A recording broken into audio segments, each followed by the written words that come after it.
What a day. Lean over to somebody and tell them, I don't mind being here. We come to honor one who has meant so much to all of us. We have listened and we have heard, and we have been blessed by many who've come to speak about the congressman. There's a word that I want to share. My role is slightly different. My role is slightly different from all of those who've had the privilege to speak. I've come with a different task. Elijah was my friend for almost 40 years. He sat right over there. For a while, he sat right over there. At the other church, he sat on the second or third row. At our other church, right up front. Elijah was here every 7:15 service. On one occasion, he and Maya brought friends to a later service, a service they did not normally frequent, and found that that service was altogether different from the one to which they were accustomed. But he and she in church every Sunday morning. Elijah's last act, official act, congressional act in a sense, was to sign some subpoenas.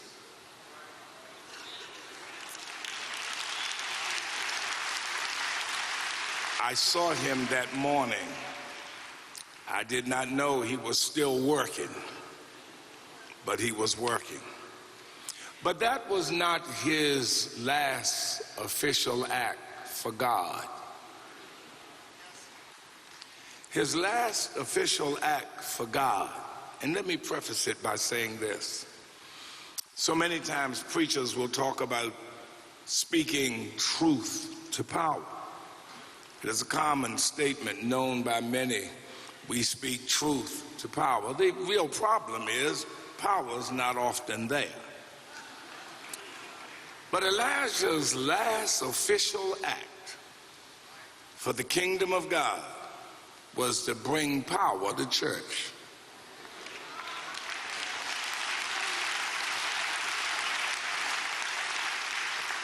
I didn't get a big amen on that. But his last real act did not take place last Wednesday in the hospital with pen in hand and paper before him. His last act took place or takes place today when men and women from every aspect of life, from those who run corporations, those who stand in Hollywood halls, those who sit with robes behind benches, those who pass legislation in cities, counties, states, and government, have all made their way to the place that he came every Sunday morning, because his last act, I believe, Maya, I believe this with all of my heart, is that he wanted you to know why he came to church. Somebody better hear me today. Elijah wanted us to know why he came to church. There's a word in Psalm 73, verse 15. If I had not spoken out like that, I would have betrayed your children.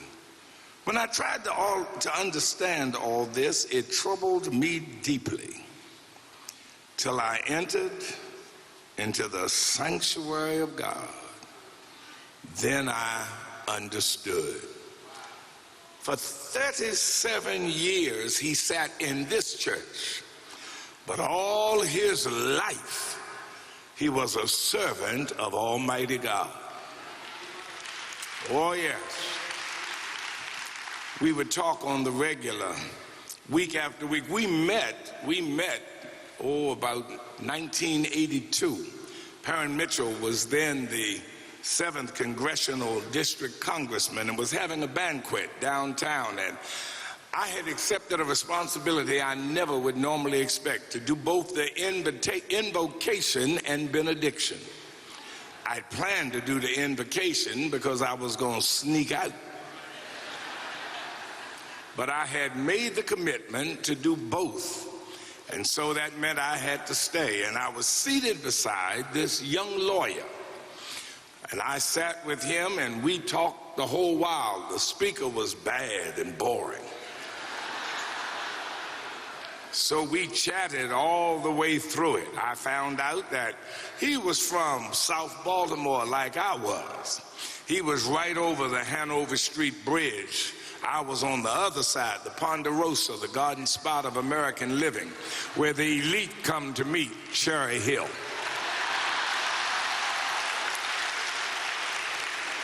And he was from South Baltimore proper. And so we talked about that. Then we changed the conversation after we realized we had that in common and traveled on to where we went to school, because in Maryland, in Baltimore, where you went to high school is critical.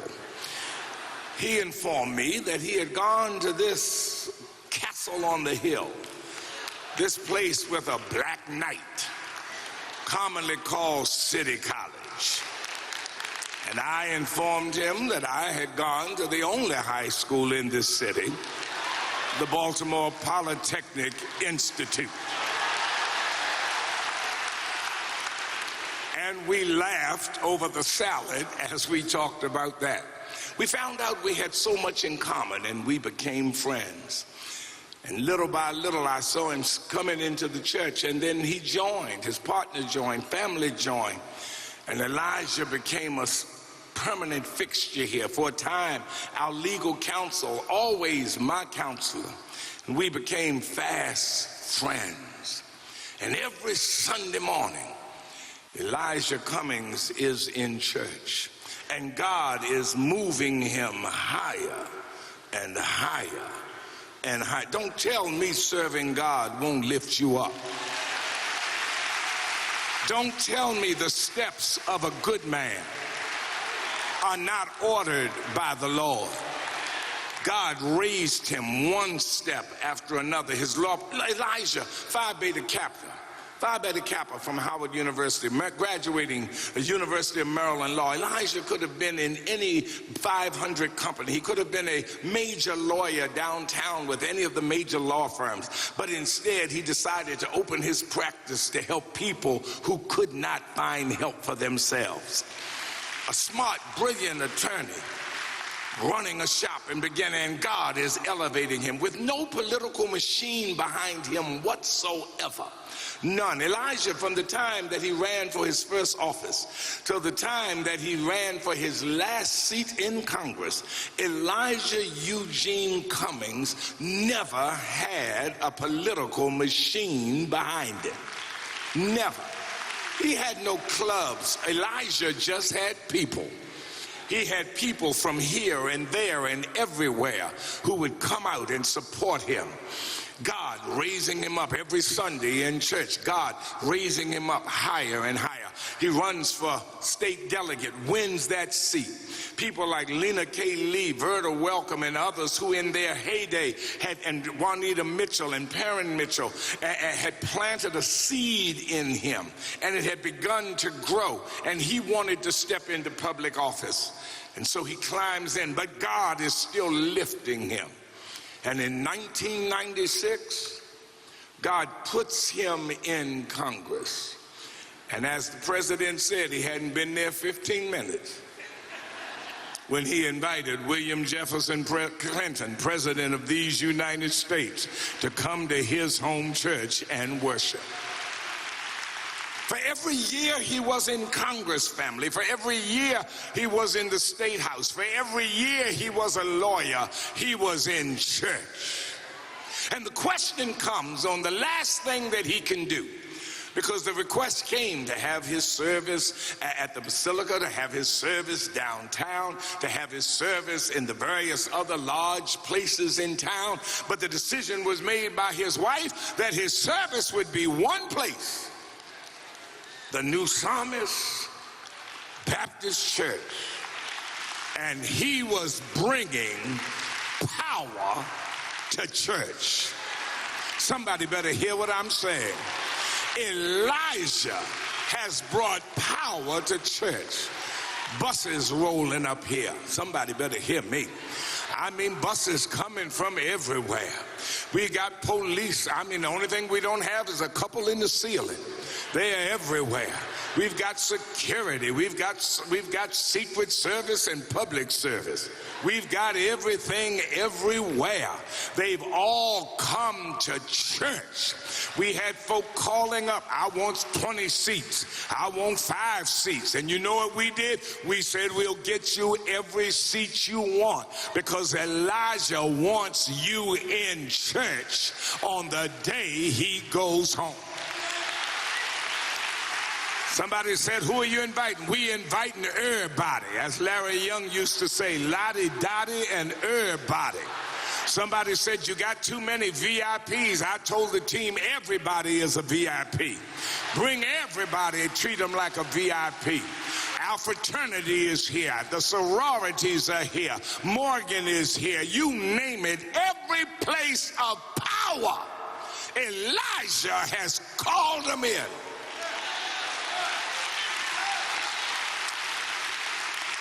Why did Elijah think you ought to be in church?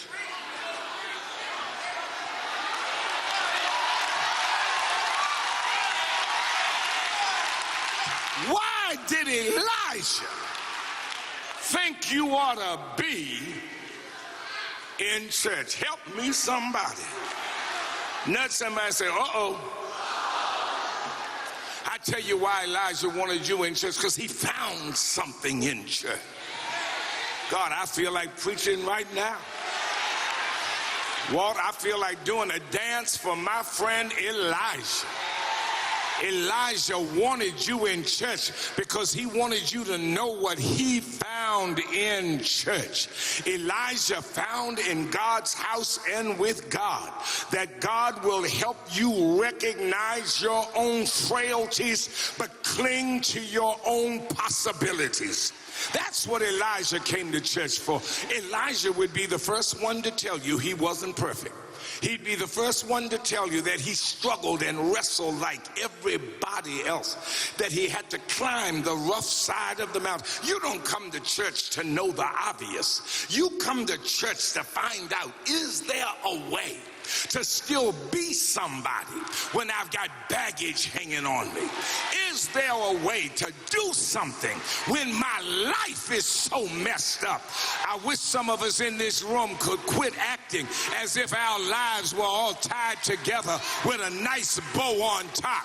Some of y'all are wondering how you gonna make it and how you gonna get through and how you gonna climb the mountains. Elijah said, I come to church because in church he looks beyond my faults and God sees my needs. God looks at past my shortcomings. Nudge somebody and tell them, I don't always do right. Some of us, and listen, I know some of y'all didn't nudge nobody. Nudge them and say, stop lying, and nudge somebody. You know you have problems like everybody else. Elijah said, I come to church because in church I can recognize my failures and I can claim my possibilities, so that when I leave church I can go out of here and tell somebody else it is no secret what God can do in your life, what he's done for others, he will surely do. That's why I want you here. You only see people's frailties. You don't see their possibilities. That's why I want you here. You only see how they messed up. I want you to see what they can become. God, I wish I had some folk here who could remember that, because some of us didn't always come from living high on the hog. Some of us came from no meal, miss meal, and skip meal. Some of us came from mama doing your hair in the kitchen. Some of us came from walking to school, help us God. Some of us came from those brown bags you cut up and put over your books and call them book covers. Some of us came from starting our first business in a basement. Somebody better hear me. God will show you all things are possible if you believe. I'm not going to be long. That's why he wanted you here. He wanted you to come with your brokenness and understand that every week he brought his brokenness and God gave him and showed him his possibilities. I remember when he ran for office for Congress for the first time. No machine. People he thought would be with him weren't. Hello. Wait a minute. Come on now. Folk he thought had his back, left his back. Others put a dagger in his back. And folk were saying, he ain't gonna win. He doesn't have a chance. I remember talking on the phone with him, and I could hear him crying on the other end. Hear him crying. I said, Elijah, you gonna win this. He said, Doc, how do you know? I said, my daddy said so.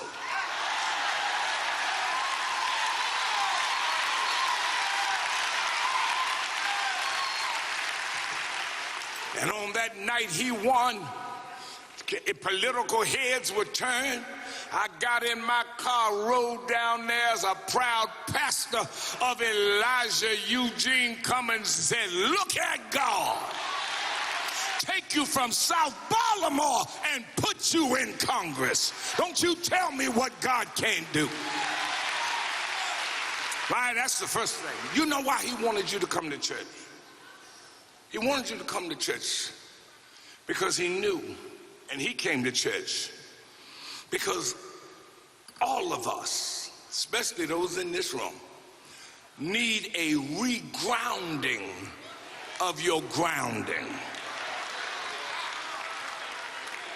Need a regrounding of your grounding. Some of us have forgotten what we were brought up on. We've forgotten it. When somebody died in my neighborhood, you had a grief buffet. Somebody came in with a ham. Somebody brought greens. And somebody brought a pie. Somebody was around the neighborhood collecting money. Child, I remember when there were only a few cars in the neighborhood.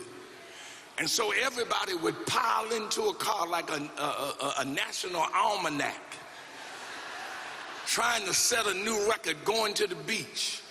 I remember when we had barbecues in the backyard and when a sprinkler was your swimming pool.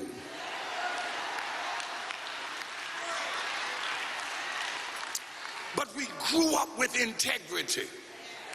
We grew up caring for each other. We grew up with a sense of selflessness. Help me, somebody. Elijah came to church every week because he knew how easy it is to forget where you've come from. As a friend of mine once said, a person was speaking, trying to let people know how impressive they were. And they were telling them that the church was having a dinner after church, and they were having chitterlings and collards.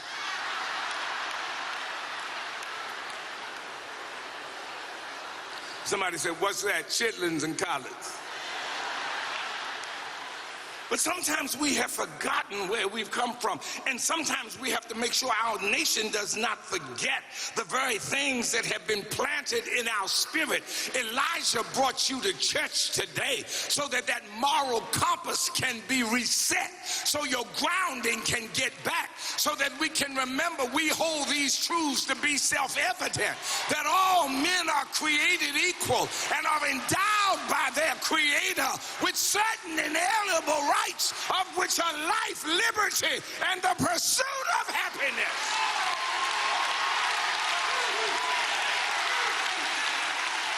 He brought you to church to be regrounded. Because we can forget it. We can get so caught up in the new place where we are that we forget the old place that brought us there. My God, some of us grew up on Amazing Grace. Some of us grew up on The Lord Is My Light. And we've forgotten that in the end, we will not stand before presidents or kings. We will stand before He who is the judge of the ages. And when I see Him, I want to stand shoulder to shoulder with all of those who have stood before me and not be ashamed, because I'm grounded in where I came from. His mama and daddy were preachers. They were Pentecostal preachers. Y'all missed that. No, don't you equate everything alike. Oh, no. In a Pentecostal home, you're going to learn how to pray. Am I right, brothers and sisters? And in a Pentecostal home, you go into church, or somebody going to plead the blood on you. They're going to pour oil on you. And I promise you, they're going to cast out a devil. Yes, they are. Am I right? Am I right? Elijah could never wanted to forget that. He didn't want to be driven around and forget when he had to scrape money together to make payroll. Somebody better hear me in here. He didn't want to be flashy and forget what it was like to have folks say, I'll pay you later, Mr. Cummings, and be able to live with that and accept it. He never wanted to lose what was grounded in him.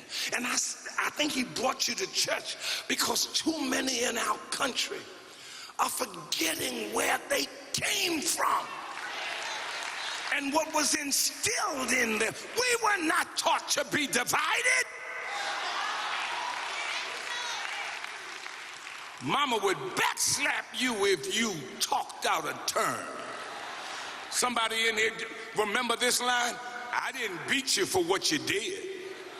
I beat you for how you said it. Help me, somebody.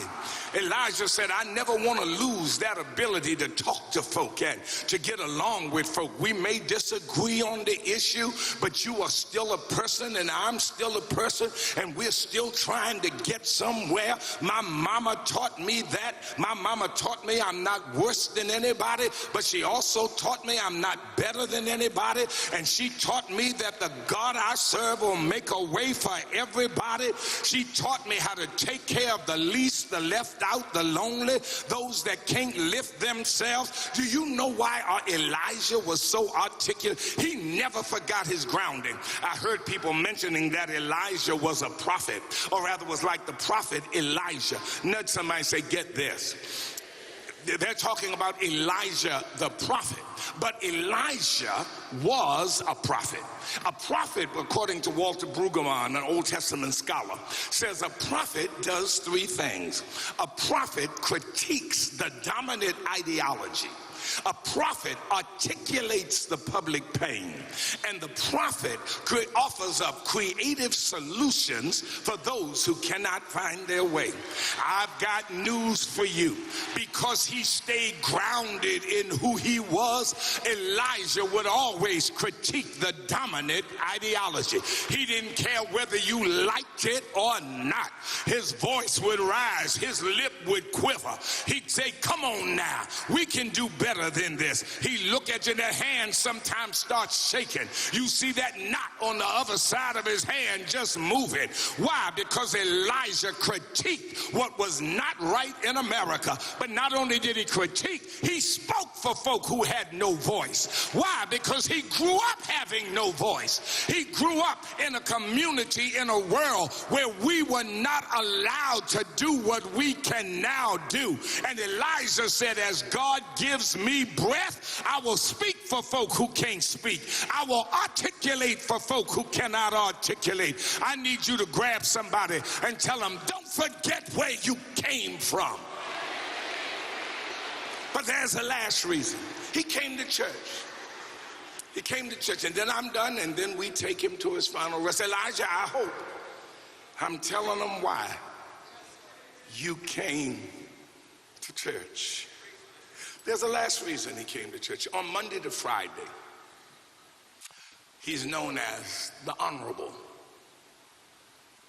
Congressman Elijah Cummings. Most of you in Washington and in other places know him as the Congressman Elijah Cummings. If you travel the city of Baltimore, in the streets of Baltimore, and someone meets him, rarely will they say Elijah. Rarely. There's too much venerated respect for this man who lives in the heart of the city. Too much respect for him. They'll say, Mr. Cummings.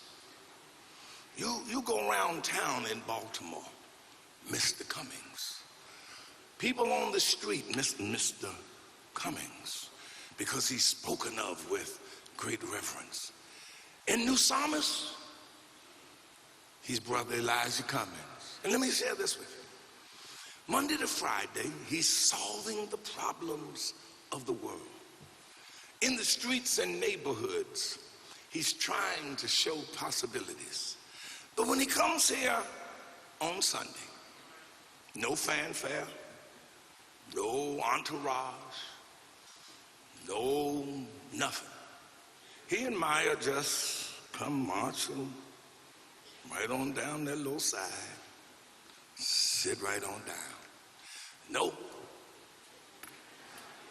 No smile for the camera, just come in and take their seat. Among everybody else in the house, because he comes here for the same reason they do, to get the strength to go back to the assignment that God has given him to do. Some of you are weary in well-doing. Some of you are weary because of all that you have to face in these turbulent times. Some of you are worried and feeling fearful about the state of the union and how things are going to happen. But week after week, Elijah Cummings came to church so that that kind of pessimism could never take rootage in his soul, so that that kind of hopelessness and despair could never be the tenor of his conversation. He came every week because God was telling him, I'll give you the strength to go back and make a difference one more week. All I need you to do is have faith and believe that I will make a way somehow. You all, as Maya said, you don't know how sick he's been over these years. There were times I didn't expect to see him coming to church. And Maya would say, oh, he's coming today. And he would roll right on in, because Elijah would say, as long as God gives me strength, I'm going to be able to go back and fight another day. Never fighting with despair, never fighting with pessimism, fighting with the one weapon Jesus Christ made sure he had. And that weapon was an unshakable faith, a faith that God did not bring me this far to leave me now. Oh, touch somebody and say, hear this, that God didn't bring our nation this far to leave us now. And if God be for us, y'all ain't hearing what I'm saying. If God be for us, he is more than the world against us. So I can rise up and go back to the challenge.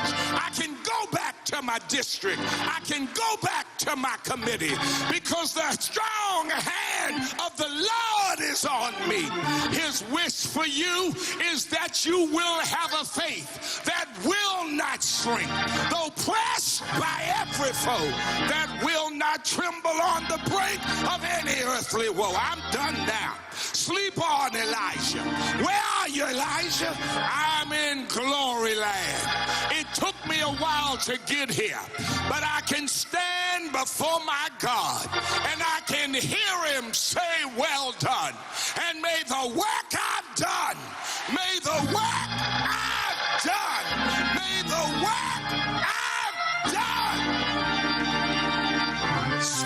for me.